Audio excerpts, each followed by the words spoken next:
हिंसा प्रियो भवति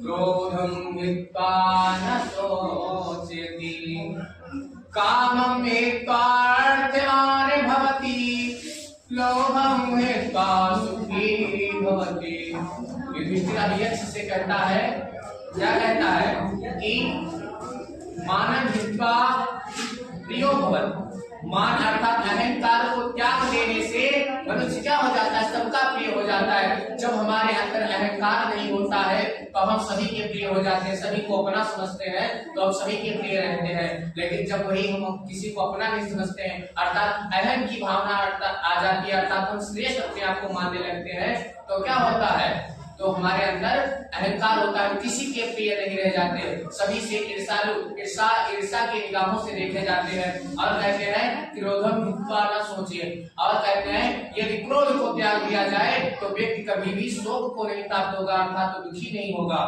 और काम हित्वा अर्थम भवति, और यदि काम वासना को त्याग दिया जाए तो मनुष्य क्या हो जाएगा, अर्थवान हो जाएगा, अर्थात इस संसार के मोह माया में यदि व्यक्ति ना पड़े तो एक न एक दिन में धनवान हो जाएगा। और धनवान हो जाएगा तो मतलब वो स्वयं का सोचेगा, किसी अन्य का नहीं सोचेगा।